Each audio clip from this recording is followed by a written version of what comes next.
做一家公司，做一个团队，会使一位 UP 主更成功吗？在2年前的创业视频里，我提出过这个问题。那时候我的答案是，我不知道。而2年后的今天，我的答案变了，不会。我不怎么做梦，但这2年我总会梦到一个画面，听着很离谱。这是一个叫做《进击的巨人》漫画里的一页。过去亲密无间的战友，因为站在了不同的阵营和立场，而不得不刀剑相向。即便双方没有任何仇恨，在最后一刻甚至还想着阻止冲突，但一声枪响，子弹仍然送进了昔日伙伴的头颅之中。在这页漫画的最后一格，写着一行小字：曾经一起做的梦，变成了噩梦。这是我这几年最害怕的一句话。我一直把这类视频当做一个我自己的自传，不仅做给你，也做给我自己。人总是健忘的。这是2021年来作为一个选择开公司的 UP 主在我身上发生的故事。时间回到2021年初，我刚做完上一期创业故事的10点，200万粉丝，第2次拿百大 UP 主，公司净利润100-200万，员工人数到了50人。虽说现金流还有一点紧张，但在疫情之中能有这个成绩，我挺开心的。过去有分享过我们这家公司的商业结构，电视广告业务占营收的50%，频道广告占30%，电商占20%。可2021年刚一开始，我们就有了明显的感觉，商家在电视广告 TVC 上的投入大幅度减少，广告主投放的重心开始彻底偏向直播带货，还有互联网投放。面对这样的巨变，相比别的广告公司，我们的焦虑感会明显弱一点。首先，做 UP 主赚钱容易吗？我觉得如果选择不体面的方式的话，赚钱至少比那种电视广告要容易很多，钱多，成本低，账期短，还有平台的保护。唯一的缺点是得把观众给卖了，把他们变成了变现的资本，而不是朋友。而大多数 UP 主都选择了站在粉丝这边，想体面的生存下去。那这时候赚钱就不容易了。在长视频里面做定制广告是一件很微妙的事，我想作为观众你都会有感知，怎么做都拧巴。学短视频做硬广，内容节奏会被打乱，情绪就没了。那做软广，那最后整个视频就是一个广告，为了这口醋包了这个饺子，不够坦诚。那唯一破局的办法就是有恰饭的内容，需要更花心思的去做，质量碾压常规节目，你作为观众才不会反感。这方向非常的清楚。于是在2021年初我们就拼了，我们卯足了劲，想做你喜欢的视频，也能有合理的收入。1月份过去了，2月份过去了，商单的反响是不错的，频道涨粉也变得更快了。除了项目有一些延期，整体是没有什么问题的。我觉得公司的路子对了。然而到了3月，商家的618投放预算开始释放了，更多的商单开始涌入。有一阵子我们的后台合作私信是根本看不到底的，公司的商务也已经彻底拉爆了，聊不过来。在这个时候我开始感觉到事情似乎有一点不对了，连商务都受不了的话，那制作呢？过去我们的平均更新周期是5天1条左右，往往1-2条常规的内容要插1条商业内容。而商业内容的增加意味着我们不仅要制作这些商单，我们也需要大幅度增加常规优质内容的数量，来平衡整个频道的观感。在当时我们制片算了一下，3月份更新的频率需要提升到2.5天1条视频。虽然我有点心虚，但是想着熬一熬拼一拼，只要安排好度过这个投放期也就行了。现在回头看，我太蠢了。决定商单最终投放日期的从来都不是 UP 主，而是甲方。商单并不会顾及你频道的更新节奏，反而因为投放期非常的近似，很有可能所有的商单会在极短的周期内同时要求上线。而这个时候，一家内容公司的生产结构就会彻底崩溃。在21年3月末，这颗雷爆了，多位甲方同时改了投放时间。我还记得那一天，我看着日历，我直接懵了。我们需要在1周之内完成投放4个商单，2个常规内容，接近每天更新，这是我们正常频率的4倍。我们怎么可能在人数不变的情况下扩大4倍的产能？我第一时间就去尝试了沟通延期，而甲方的回复非常明确快速：你们的项目已经延期过了，不行，要不就是加倍赔钱退单，而光是赔款就能掏空我们公司的现金储备。原来一个公司的生产结构崩溃不是慢慢发生的，而是瞬发。为了执行过量的项目，原有的稳定项目组被粗暴的拆分，分头执行，效率是不增反降的。那段时间，很多刚进入公司的新人编导也不得不强行上马带项目，这翻车都是摆在眼前的事。但是因为公司内部信息流通极其糟糕，等到发现的时候，往往距离交付日只有几天的时间。本来就写稿写得焦头烂额的我，又必须扑进去没日没夜的救这些项目。对我来说，最痛苦的从来都不是累，而是累了拼了以后，你会发现成果是一坨充满汗水还有心血的垃圾。但垃圾就是垃圾，你有什么好说的？如果正常内容没有做好，我可以咬咬牙把整个项目给停掉。但商单你没有退路，我需要昧着良心把观众给卖了。这对一个喜欢做视频的团队来说，感觉太糟糕。我以为公司在变好来着，怎么突然就失控了？在21年3到4月间，我们成功做出了多期甲方不满意、观众不喜欢、我们自己看都不想看的内容，而且最讽刺的是钱也没赚到，内部成本控制烂得惊人，就是输麻了。但是已经没有回头路了，电视广告市场不会再昌盛了，我们必须硬着头皮去提升自媒体的产能。这时候，在这种状态之下，你会做什么决策？我先说我的，我选择了开人。从当时我的视角来看，公司无论是新人还是老人，在做项目的时候都犯了很多的错误，有的真的很严重，一个内容方向的错误就能造成几十万的损失。开掉这些人，换进更强的，似乎是一个解决公司困境的办法。所以我就这么做了。开人在2018年和19年对我来说是一件痛苦的事，和人磕磕绊绊聊完之后，手心的汗可以滴出一小滩。但对于21年的我来说，我熟练多了。我可以请一位老员工走进办公室，我看着他的眼睛和他说，很感谢这么久以来你的付出，但是今天是我们说再见的日子。随后我就看着他的眼神从紧张变成惊慌，有一点愤怒再到沮丧，有的同事甚至会忍不住的发抖。然后我会冷静的告诉他 N+1 还有离开的时间。就这样，再走进办公室的时候，原来那个熟悉还在和我说笑话的人就从那个座位上消失了。几天以后又会有一个新人充满对新生活的期待，坐在那个同样的座位上。也许你会说，你怎么可以这么过分？那段时间我辞退的员工很多在私交上和我关系很好，有的前一天和我还在一起晨跑，我心里面真的很痛苦，我纠结过无数次要不要心软，但是我还是这么做了。我是这样说服我自己的，如果我不辞退这些不够强的人，那就是对别的在公司付出的人的不尊重，所以我必须这么做，即便我会被讨厌。我是一直这样对我自己说的。但让我崩溃的是，现实它不是这样的。你下了这么大的决心，你这样说服你自己，你改变了这么多人的生活，这总该意味着什么吧？公司总应该会好起来，对吧？这么艰难的决策，没有，就还是一样的糟糕。哦，这个时候我会发现，也许一切打一开始就是错的。也许我和他最好的结局是我们从来都没有相遇过。他的来是我的错误，他的离去也是我的错误买单。那我在做什么呢？那些决心，那些内心的纠结，那些痛苦，就什么都不是吗？什么都没变。这世界怎么可以他妈这么残酷？原来有的事情真的只要开始了就不会再有一个对的答案。我想做一个好人来着，做一个好的老板，怎么会这样？曾经一起做的梦变成了噩梦，这种痛苦很难形容。公司在3月的项目危机和裁员之后，气氛一落千丈，连主管都选择了离职，我自己的焦虑抽动症也达到了峰值，几乎是全天候的抽动。我自己经常像傻子一样在公司里面踩着平衡车转来转去，现在想起来我应该还是挺讨厌的，无形的把很多的焦虑传递给了公司的伙伴。我清楚产能崩坏只是一个表象，公司存在更深层的问题，但是我不知道该怎么下手。我和我爹的沟通其实非常低频，1个月见不上1次。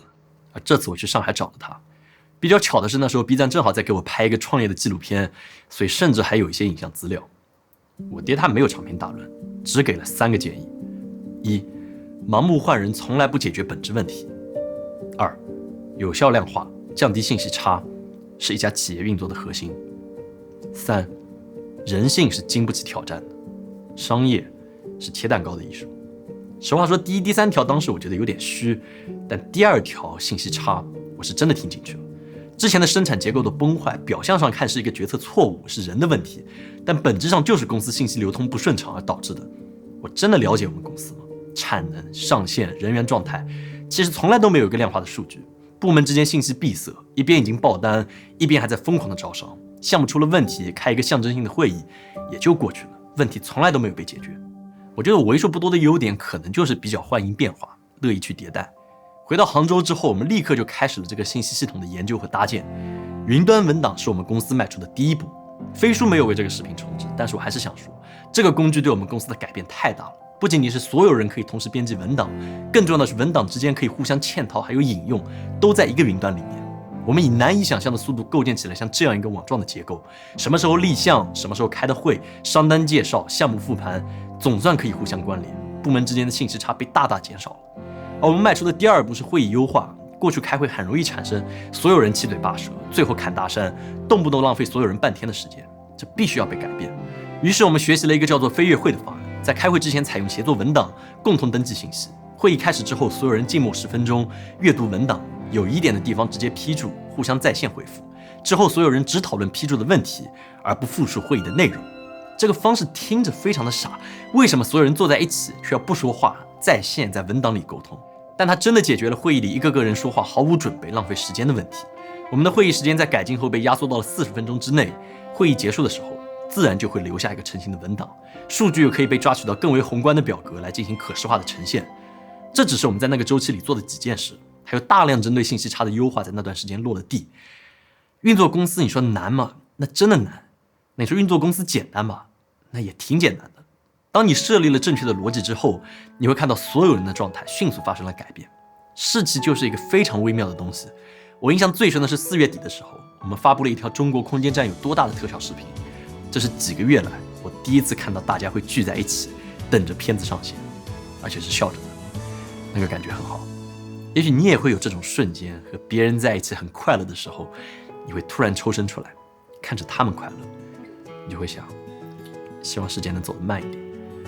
再慢一点，这就是我当时的感觉。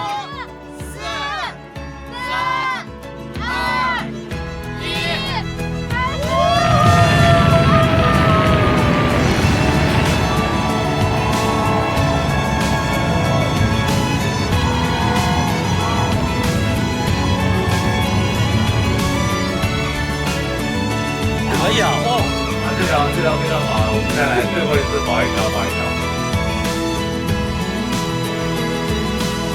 我们磕磕绊绊度过了艰难的投放季，内容质量重新开始爬坡，我自己也变强了一些，但是代价是那些离去的伙伴。我是一个自卑的人，也一直很孤独，从小就全托在幼儿园，出国也是自己一个人，这不是卖惨，我也没觉得自己可怜，但是这种环境促成了我的讨好型的人格，我会非常在意他人的感受，因为我害怕失去。所以虽然听着非常奇怪，但是我开公司以后，我总想着给大家多分一些，那也没什么崇高的，本质只是我害怕失去，我想做舔狗。过去人少的时候，这没有什么问题，我的行为在他人眼里这是大方。但随着公司人数的增加，我会发现盲目的激励只会适得其反，没有了公平，老板的大度只是一个矛盾的催化剂。凭什么那一个组在老板开心的时候就能有奖金，这一组因为老板不知道就没有？明明都做得很好。凭什么那边因为工作的晚可以被允许迟到，我也加班了，因为老板没有看到，却得准时到岗？这都是赤裸裸的不公平。在内容产出恢复之后，公司人数上升到60人，部门层级达到3层，矛盾在这时候几乎就变成了一个明面的冲突。部门在主观上就不愿意和对方协作，毕竟帮助他们只有坏事没有好事，没有正反馈。这时候再想到我爹说的第3条建议，人性是经不起挑战的，商业是切蛋糕的艺术，算是明白了，这才是管理者最重要的责任，一个尽可能公平的奖励还有激励机制。而内容行业相比制造业实现公平的激励要困难很多，因为结果太不确定了。如果用常规的 KPI 以播放量作为标准来提供奖励，那我们就应该只做大众化的内容，也不做什么评测深度内容，没必要。标题封面怎么勾人怎么来，我们没在做专业优质的内容。如果以涨粉为目标，最终你会发现项目组抽奖才是涨粉最快的方法，这也不公平。那到底有什么方案才能让一家内容公司的人朝着一个对的方向受到激励？这真的很难。在这个时候，一本书还有一个人对我起到了巨大的启发。这本书叫做《不拘一格》，这个人叫做李想。不拘一格讲述的是网飞公司的管理逻辑。对啊，他们这么大一家公司是怎么做到统一方向，持续产出高质量的剧集，能够基本不怎么跑偏的？我看了他们公司的结构之后，真的大受震撼。他们公司没有奖金，几乎没有规则，每个人都有极大的权限，随时休假，随时签单。那他们怎么统一目标？在那本书里，我看到了 OKR 这个词，我才想起来，在年初的时候，李思维也和我提过这个词，但是我没有注意。在这之后没几天，我机缘巧合地看到了理想汽车创始人李想的演讲，这启发太大了。OKR 与 KPI 最直接的区别是不与薪酬直接挂钩。一个创新型的公司的员工本来就不应该因为尝试创新而受到惩罚，这太离谱了。谁能够保证创新是100%成功的？在这个规则之下，领导者必须亲力亲为，深度思考公司的发展方向，以 O objective 目标来表述期望的状态。但是单独喊这个口号它没有任何意义，我们需要更多的量化数据来证明这个状态被实现了。这些数据被称之为 KR Key Results 关键结果。比如频道要涨粉，这不是底层的目标，打造优秀的内容扩增影响力才是。那为了证明我们成功扩张了影响力，涨粉现在变成了一个重要的指标，进入热门的数量是一个重要指标，点赞量、互动量也是重要指标。这些数据互相嵌套，确保了我们不会因为追求单一数据而与目标发生偏移。为了实现这个方向，公司的伙伴也会制定出自己的目标还有关键结果，如同蜘蛛网一般展开。也许是做系列节目，也许是优化运营策略，在激烈的讨论之后，一个个面向个人的 OKR 都会被确定下来，共同帮助公司靠近我们整体的目标。简而言之，条条大路通罗马，领导指的路并不一定是对的，我们需要给人自由，让他们用自己的方式去推进这家公司。我不知道你是否理解了 OKR， 因为篇幅真的很短，但是它太重要了。我第一次认识到，原来一个底层的规则还有制度，可以对一家公司的能力有这么大的影响。大家不再因为指标不同而互相拉扯，反而因为彼此的目标有契合点，协作得更加顺畅。那当然，一切不可能这么完美，仍然会有纠纷、有矛盾、有人离去。但我是亲眼看着公司进入了一个截然不同的状态的，就好像是朝土壤里面浇了水、施了肥，所有的种子都开始发芽。公司的知识库、项目节点化管理、全新的栏目不断的冒出来，这都是自主产生的，有很多不是我的决策，但我真的很高兴，这个公司活了。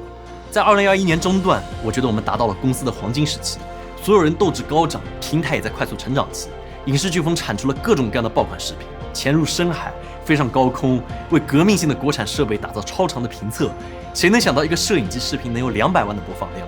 我们也顺利落地了公司的第2个账号，一点点不一样，专注于自然科学、人文还有特殊技能。我记得我们一点点发出第1个视频的时候，全公司整天都是同一个视频的声音。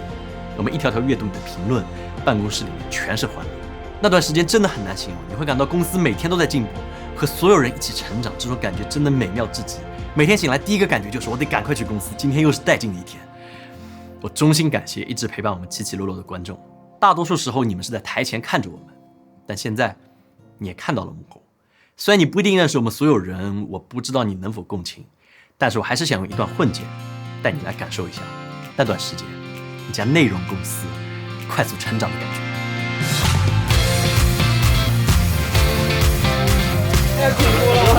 活着出来了！有在放氧气吗？我怎么没感觉到？我现在特别想念房子。对了啊！不要拍了，不要拍了，直接拍吧。誰もが戦ってる不安に怯えながら何か捨て去ることも必要な時だってあるわずかな一歩の差が道を分けることが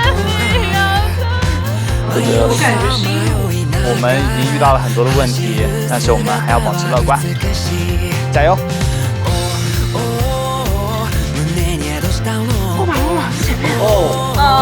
又没拍到。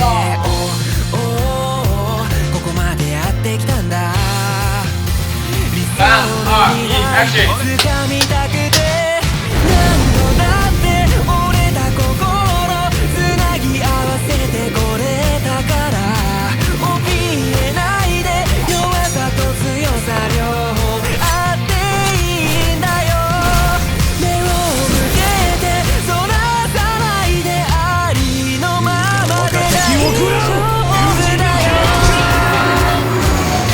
这个球绝美。好，助攻！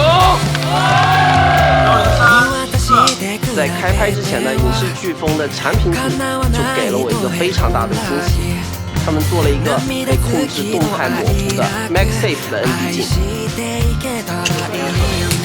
都算弄好了。太屌了！我们现在产出内容能力超出了影视公司这个账号的承载。那所以说今天就是我们来公布这新频道一点点不一样一个实点。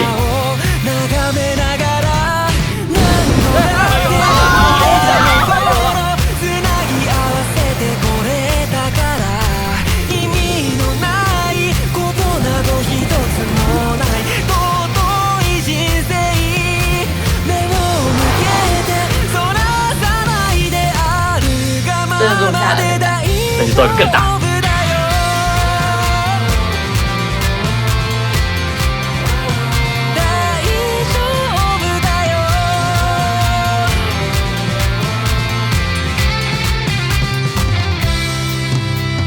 走吧，我们今天去拍片吧。可以了，我们这样说可以了。骑飞机回家。志田，完了累啊！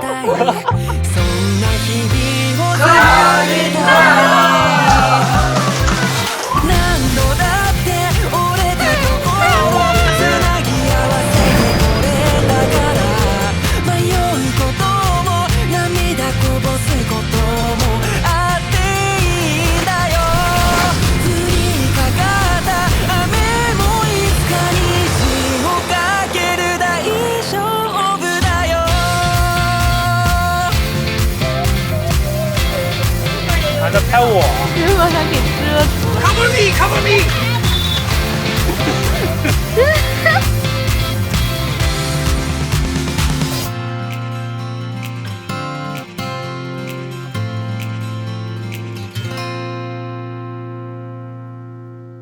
2021年以及之前，我面对的更多是一家公司的问题，只要解决了埋头干，就能往上走。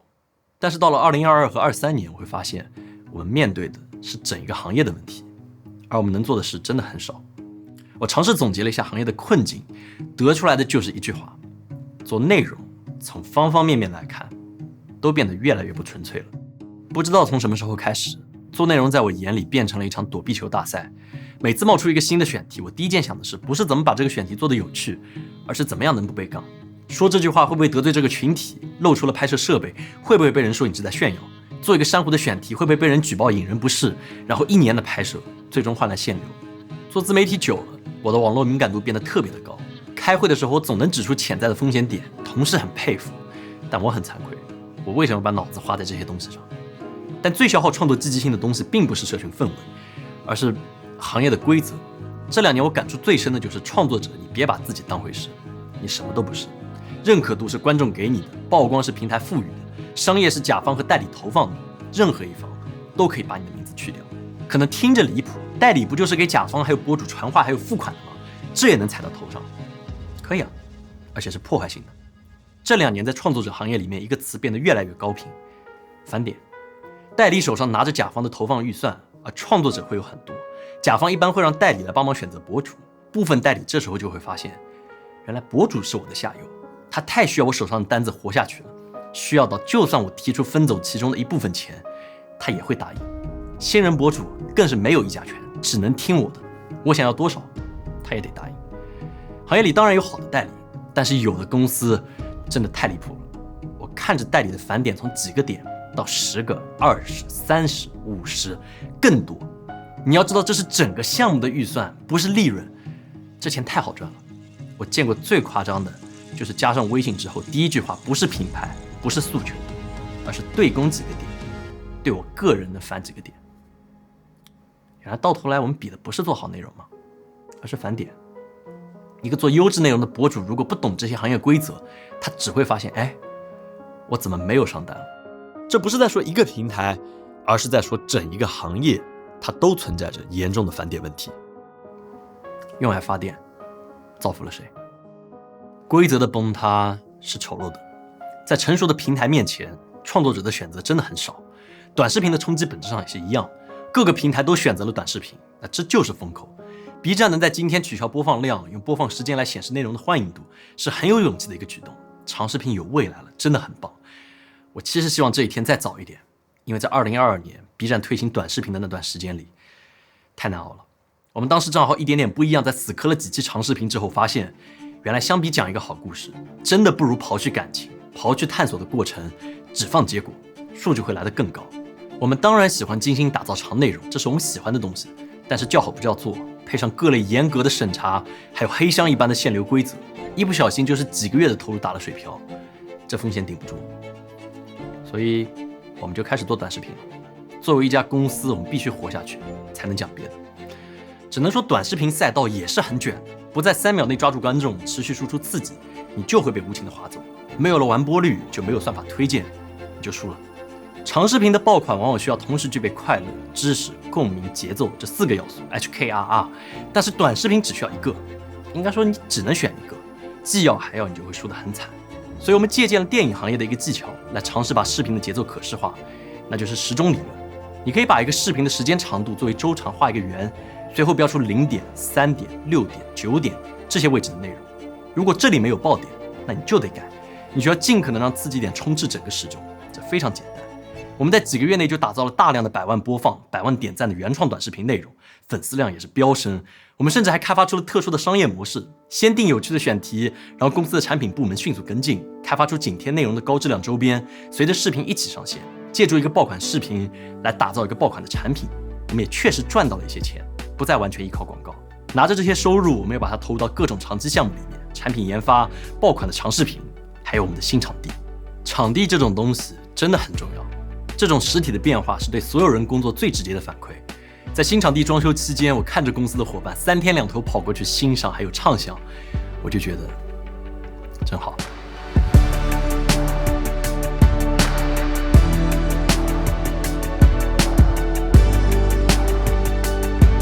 和镜头打个招呼吧。祝你生日快乐！各位来，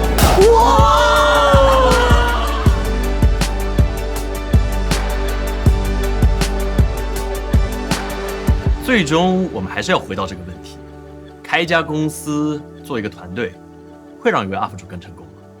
这是一个非常个人的问题。至少对我来说，我现在的答案是不会。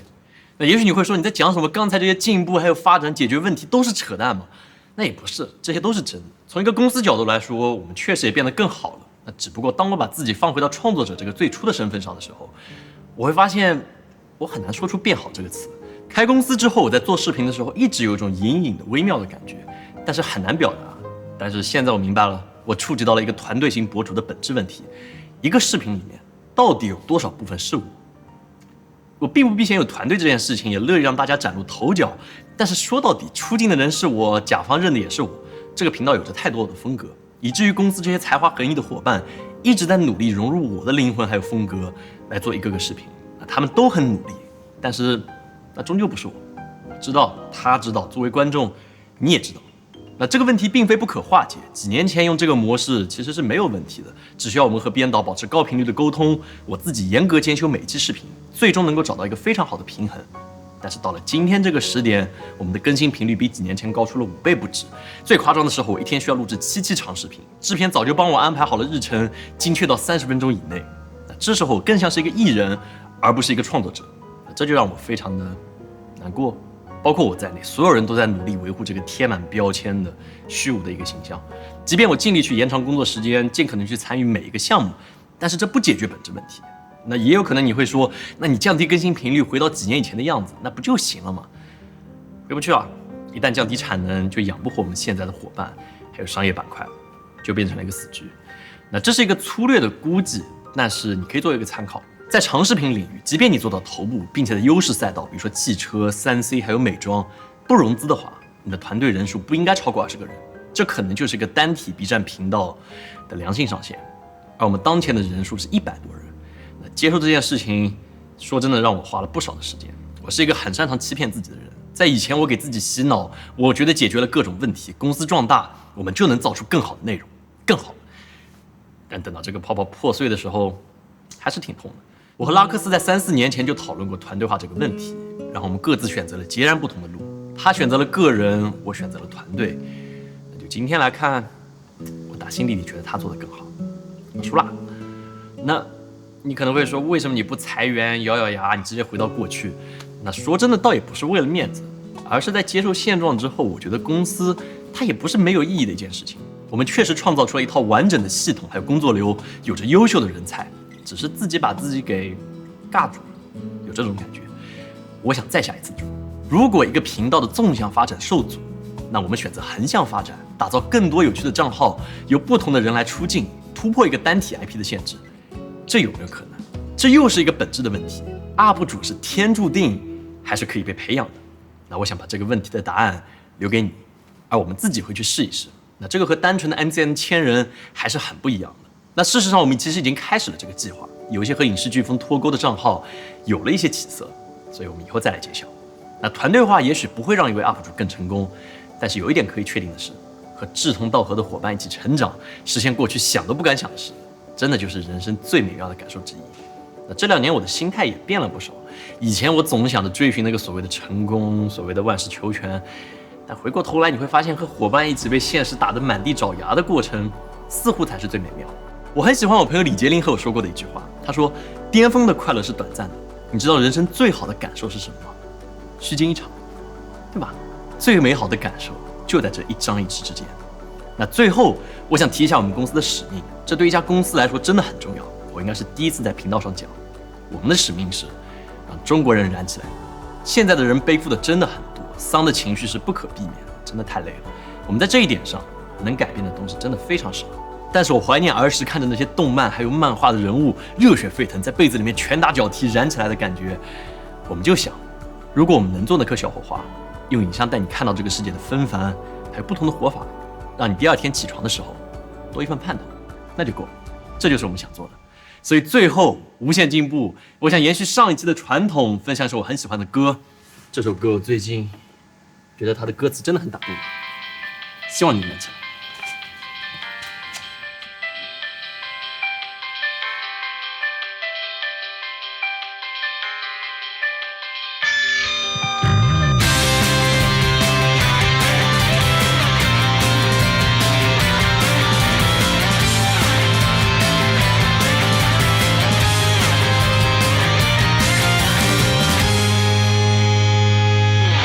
どうして僕だけがこんなに辛いのかといつも思ってた。